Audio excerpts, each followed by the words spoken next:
Primeiro pelo lance do pênalti. Arthur, você achou que foi pênalti no Bernard? Foi uma faltazinha, assim. Se fosse em outro lugar do campo, marcava. Mas dentro da área, eu acho que seria meio forçado marcar um pênalti ali. O que você achou, Wagner?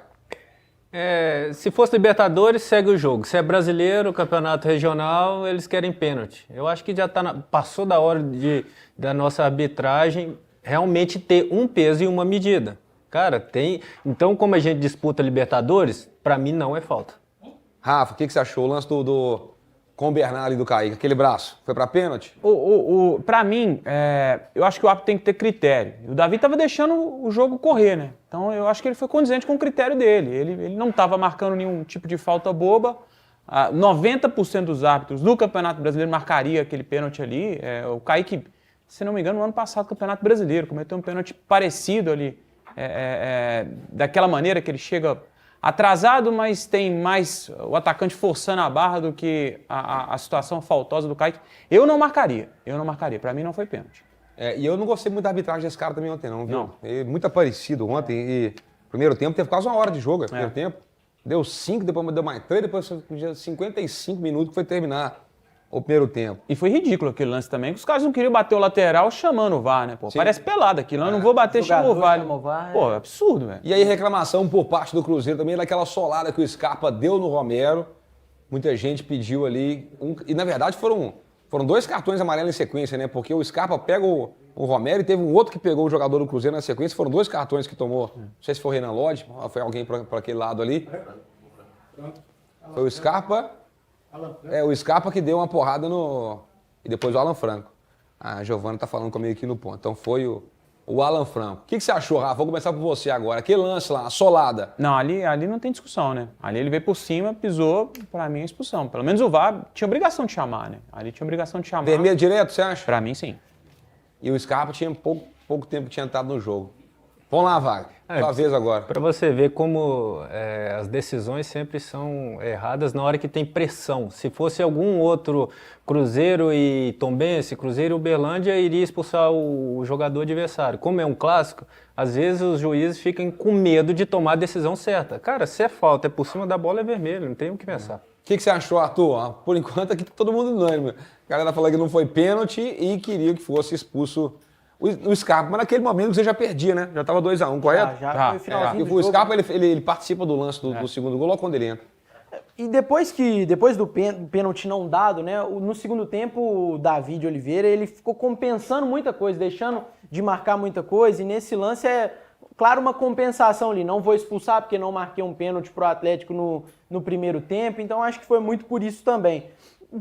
Não expulsaria, não. Se fosse um segundo amarelo, dava um segundo amarelo para expulsar. Direto, acho que não. E vendo, né, os atleticanos ficaram muito revoltados aí com a não marcação desse pênalti, que para mim é um lance discutível, mas aí ignoram, né, esse fato aí, por exemplo, da expulsão do Scarpa, que com um jogador a menos ali, por mais que o Cruzeiro não estava tão organizado em campo, né, às vezes dava para buscar uma reação.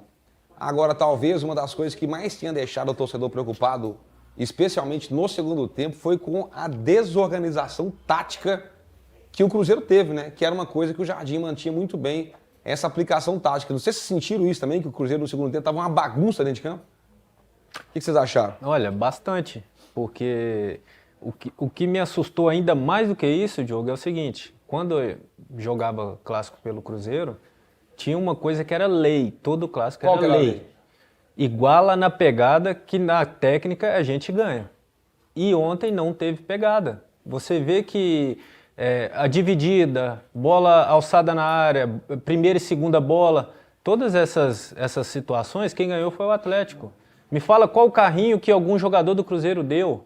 Qual chegada que uma dividida chegaram 2, 3 jogadores do Cruzeiro? Não teve. Acredito eu que no futuro o Cruzeiro vai corrigir isso. Mas para você ganhar um clássico, no mínimo você tem que igualar na pegada. Para aí o seu futebol, que o Cruzeiro é maior assim no papel e é maior dentro do campo, vai sobressair. Só que na noite de domingo, de ontem, infelizmente o Atlético conseguiu vencer na pegada. E na técnica o Cruzeiro ia ganhar. Tranquilo. Se fosse para igualar na intensidade, o Cruzeiro ia ganhar, e foi o que deixou a desejar mesmo. Parece que... Obviamente, eu não acredito nunca que o Tite chegou no intervalo e falou assim, não, estamos com o jogo ganho, vamos dar uma segurada. Não, óbvio que isso não aconteceu.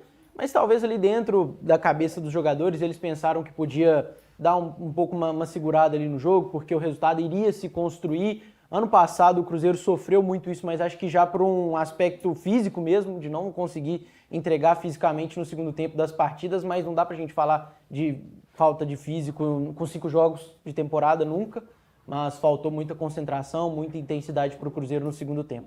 E a prova disso foi o tanto de passe errado, o tanto de decisão errada que o Cruzeiro tomou. Teve momentos lá que às vezes era o momento de finalizar, o cara tocava, era para tocar, finalizava, não dava o passe certo ali, né, para o companheiro. Diogo, Isso acabava prejudicando muito. Eu, vendo de fora, eu achei que a partir dos 20 minutos do segundo tempo, o Cruzeiro, a linha defensiva cansou.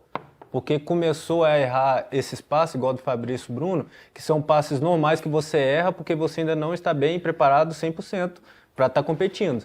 Uma bola daquela, uma inversão daquela, ele não erraria no Campeonato Brasileiro. Eu achei tanto o Willian quanto o Kaique, ele sempre recompõe muito rápido. E várias vezes, na hora que dava o contra-ataque, eu via na TV em que o Kaique estava assim, tentando chegar, mas ainda não tinha pulmão para estar voltando rápido. Eu achei que a linha do Cruzeiro, a partir dos 20, 25 minutos ali, ela sentiu um pouquinho. E aí, desculpa, Diogo, desculpa. E aí vai muito com aquilo que a gente escuta muito a boleiragem falar, né? Porque tava correndo errado, né? Correu e errado. Aí se corre errado, Estava desorganiza. muito aberto o time, né? E quando você expõe a sua defesa, é isso mesmo. Você corre errado, você quer cobrir o companheiro e não dá tempo, cara. Mas o Cruzeiro precisa se adaptar, porque a realidade do calendário é essa. Não vai, a gente não vai conseguir mudar isso, porque agora vai começar mais cedo, vai ter jogo quarta e domingo, ou quinta e domingo, como é o caso do Cruzeiro agora. Jogou uma quinta, domingo, vai jogar na outra quinta e depois vai jogar domingo de novo. É a realidade do Todos calendário. com a responsabilidade da vitória. Tem que se adaptar a isso, tem que se preparar mais cedo, mas aí é bem difícil também jogar no calendário brasileiro, onde o Cruzeiro jogou até 14 de dezembro, mais ou menos, o último jogo contra o Corinthians, para já não ter nem 30 dias de férias e já ter que jogar de novo. Mas, de qualquer forma, 3 derrotas já em janeiro eu acho um número alto, tá? Por mais que tá início de temporada, perder 3 jogos e 2 da forma que foram, né, para os adversários que foram, é um pouquinho alto.